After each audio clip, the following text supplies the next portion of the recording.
네, 우리 증시에서는 주도주, 그 외 업황 전체적으로 종목별 강한 흐름이 순환적으로 나타나고 있습니다. 미국 증시에서는 어떤 종목들 중심으로 강세를 시현하고 있을까요? 실적 모멘텀이 작용하고 있죠. 아무래도 그렇죠. 특히나 오늘 같은 경우에는 대형 기업들의 실적이 아주 많이 발표가 됐습니다. 이 때문에 종목별로도 등락이 다소 크게 엇갈렸는데 미국 증시의 상승주들을 중심으로 일단 분석을 해보고 그에 따른 투자 아이디어도 얻어보도록 하죠. 오늘 MTN의 김종효 연구위원 모시고 이야기 나눠보겠습니다. 위원님.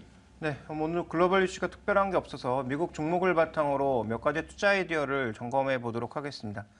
먼저 오늘 주택 지표가 굉장히 긍정적으로 나왔죠. 그런데 관련주들은 모두 3% 이상의 하락세를 보였습니다. 준비된 그림을 보시면 디아로튼이라고 하는 풀테움주와 미국의 거의 전역을 커버하고 있는 대표적인 주택건설사인데요. 이 종목이 조정을 받았던 이유는 딱 한 가지입니다.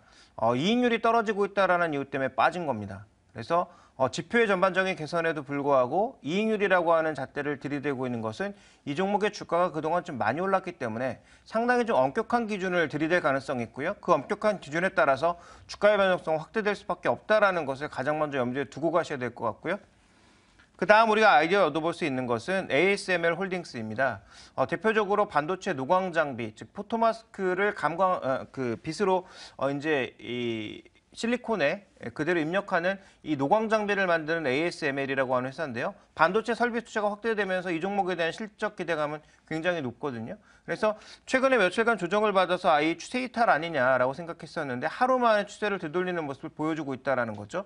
여기서 얻을 수 있는 투자 아이디어는 결국 실적이 괜찮은 종목이고 업황 기대감이 살아있는 종목이라면 추세가 좋은 종목 쪽으로 가서 있는 게 조금 더 안정적일 수 있다. 그래서 이렇게 많이 올라간 종목군들이 이 엄격한 기준에 의해서 주가의 변동성이 확대될 수도 있지만 어쨌든 이 종목 안에 머물러야 상승 추세를 쫓아갈 수 있다는 점을 가장 중요한 아이디어로 좀 삼아보셔야 될 것 같고요. 그 다음 살펴봐야 될 것은 체사피크 에너지처럼 최근에 신저점을 기록했던 종목군들이 최근에 뜨겁게 타오르고 있는데요. 자, 이 종목 뜨겁게 타오르고는 있지만 이게 업황의 개선이냐 아니면 지속적인 상승세를 보일 수 있냐에 대해서는 누구도 쉽게 예스할 수 없다라는 거죠. 그래서 이들 종목에 대한 단기 트레이딩은 가능하겠지만 여전히 시장 전체를 바라보는 시각, 이런 종목군들을 바라보는 시각은 좀 제한적인 범위 내에서 바라봐야 되지 않을까라고 보고 있고요. 알코아 같은 경우도 마찬가지입니다. 지금 주가의 큰 상승 흐름이 깨진 이후에 기술적으로 중요한 넥라인을 전혀 회복하지 못하고 있고 4주 연속 반등을 하고 있기는 한데 그 반등폭이 굉장히 미미하고요. 기술적으로 붙는 거래량도 굉장히 부담스러운 국면이거든요. 그래서 국내 증시 내에서도 이렇게 많이 깨진 종목, 또 알코와 비슷한 업종 내에 속해 있는 종목군들이 쉽사리 돌아서기 어렵다라는 점을 인지를 하고 가야 된다는 거죠. 결국 투자 아이디어를 압축해 볼 수 있는 것은 상승 추세 내에 있는 종목군들을 트레이딩하는 게 좋다라는 점. 그리고 많이 오른 종목일수록 상승의 그 관건, 추가 상승의 관건은 계속 엄격해지고 있다는 점. 이 두 가지를 염두에 두실 필요가 있을 것 같습니다. 네, 미국 증시에서는 워낙 냉정한 잣대를 들이대고 있기 때문에 상승 추세에 있는 종목군들 중심으로 다시 한 번 더 관심을 가져보자라고 말씀을 해주셨는데요. 종목별로 선별하는 눈도 필요한 것 같습니다. 어떻게 전략을 짜보면 좋을까요? 네, 일단 실적 회복 그리고 업황 기대감이 유지되고 있는 업종이 뭐냐 살펴보시면 반도체나 IT 장비, IT 부품 쪽입니다. 자, 이런 종목군들에 대해서는 여러 번 언급드렸지만 조정시 매수 관점, 그다음에 장기 매수 관점에 대응 여전히 필요하다라고 보고 있고요. 대표적인 종목은 잠시 후에도 나오겠습니다만 SK하이닉스, LG 디스플레이 이런 종목이 될 것 같고요. 그다음에 업종 선별 전략에서 또 하나 중요한 것은 낙폭과제 쪽인데 정유, 그다음에 조선, 석유화학 이런 쪽은 어떻게 가야 되느냐?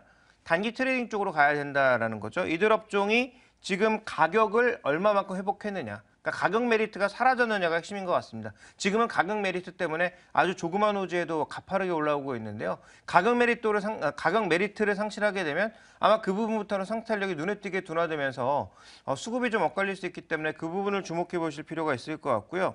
자, 마지막으로는 증권이나 의학, 게임, 지금의 이제 가장의 상승 선두에 서고 있는 업종들이죠.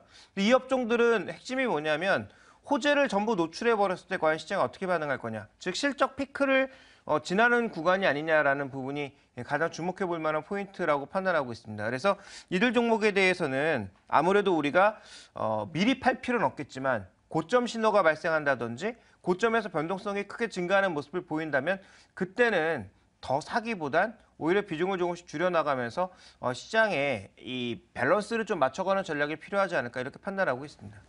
네, 앞서서 업종들을 선별하는 전략으로 일단 실적 개선이 기대되는 업종, 그 가운데에서도 반도체 업종을 꼽아주셨는데요. 미국에서도 점차 마이크론을 중심으로 일단 주가는 회복세를 보여주고 있습니다. 하지만 현재 시간의 거래선 다소 밀려나는 양상도 관측이 되고 있는데요. 마이크론의 흐름에 대해서는 어떻게 보고 계십니까? 네, 마이크론의 최근 주가 동향을 차트로만 보시면 준비된 그림에서 보시는 것처럼 굉장히 미약한 반등입니다. 오늘 하루 좀 올랐을 뿐 최근에 반등을 시도한다라고 얘기하기도 좀 부끄러울 정도죠. 미국 증시가 거의 고점에서 움직이고 있는 것과는 전혀 다른 모습인데요. 그러니까 미국 증시는 지금 고점에서 이렇게 헤매고 있는 것과는 달리 이 종목은 크게 이탈한 이후에 반등 속도도 굉장히 느리다라고 봐야 될 것 같습니다. 그래서 이 종목의 전체적인 흐름은 아마 PC 시장의 부진이 가장 부담이 되고 있는 것으로 볼 수가 있겠고요. 장기적으로 메모리 시장이 좋아질 것은 누구나 알고 있는 이슈이기 때문에 장기 투자자들은 크게 흔들리지 않고 있지만 최근 PC 관련주의 동반하락이 나타나는 것을 봤을 때 PC 쪽의 부진 여파가 과연 언제쯤 실적에 드러나느냐, 이런 부분들이 지금 마이크론에는 가장 핵심적인 요인으로 나타나고 있고요. 최근에 램 리서치라든지 아니면 FMC 테크놀로지라든지 아니면 다른 종목 쪽 브로드컴 같은 종목군들, 오히려 이제 실적이 더 좋아질 것으로 예상되는 그런 종목군들의 매수세가 폭발하면서 신고점을 계속 넘어가고 있는 국면이기 때문에 반도체도 전체적으로 나쁘다라고 볼 수는 없고요. 실적이 좋아 보이는 종목군들 중심으로는 꾸준한 신고가가 나타나고 있다라고 봐야 될 것 같습니다.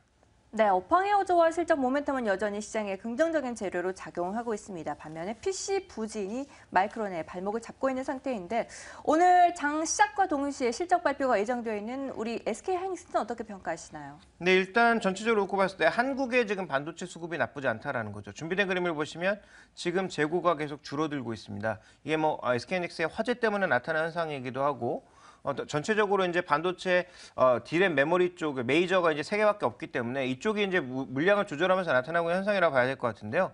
이 재고가 이렇게 줄어들고 있다라는 건 지금 수요가 크게 늘고 있지 않다라는 그런 우려 때문에, 특히 PC 쪽의 우려 때문에 시장에서 조금 반도체 가격을 떨어뜨리고 있는데, 이런 부분들을 수급적으로 언제든지 뒷받침해 줄 수 있는 그런 요소가 되고 있다라는 거죠. 수급적으로 나쁘지가 않고요. 그 다음에 이제 D램 산업의 비중 변화를 보시면 모바일 쪽이 크게 확대되고 있는데, 국내 삼성이나 SK하이닉스는 모바일이 주력입니다. 마이크론처럼 PC가 주력이 아니거든요. 그래서 모바일을 주력하고 있는 이들 업체의 전체적인 실적은 여전히 괜찮을 거라고 판단해 봐야 될 것 같고요. 그다음에 최근에 또 얘기 많이 나오고 있는 게 뭐냐면 D램의 세대 교체가 나타나면서 SK하이닉스가 삼성전자 대비해서 이익률 떨어지는 거 아니냐라는 얘기 많이 나오고 있는데요. 역사적으로 점검해 보면 딱 한 번 나타났습니다. 그러니까 기술 격차가 이제 SK하이닉스와 삼성전자가 나타나면서 DDR 이제 1에서 2로 전환할 때는 그런 현상이 나타났거든요. 삼성전자는 이익률이 엄청나게 좋아지고 SK하이닉스 안 좋아지는 그런 현상이 나타났는데, 실제로 그 뒤에는 보니까 같이 좋아지고 같이 나빠졌다라는 거죠. 그러니까 D램의 시황이 중요한 것이지 기술 격차가 그렇게 중요한 것이 아니었다라는 것도 확인이 되고 있는 상황이고요. 그 다음에 지금 D램 업체 기술 수준을 보시면 삼성전자와 SK하이닉스가 1, 2위를 달려가고 있는데요. 삼성전자와 SK하이닉스가 과거나 1년 반 정도 차이가 났었는데 이제는 1년 이내로 줄어들었다라는 거죠. 과거 약점으로 꼽혔던 것들을 지금 SK하이닉스가 많이 줄여가고 있다는 것에 우리가 좀 더 주목을 해볼 필요가 있지 않나라고 판단하고 있습니다.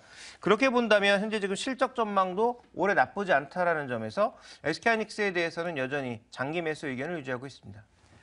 SK하이닉스 여전히 긍정적인 실적 전망이 나오고 있습니다. 저도 좀 실적이 SK하이닉스가 좋아졌으면 좋겠어요. 어제 네. 잠시 좀 코스피가 상승세를 쉬어나갔었는데 이 같은 흐름 속에서 SK하이닉스가 오늘 장에서 코스피 증시를 쭉 끌어올려줄 수 있기를 한번 기대해 보도록 하겠습니다. 전반적인 시장에 대한 전략도 한번 세워보도록 하죠. 네, 오늘 시장 본격적으로 시작하기 전에 튼튼한 전략 미리 세워보도록 하겠습니다. 오늘 장 선 전략 함께 하시죠.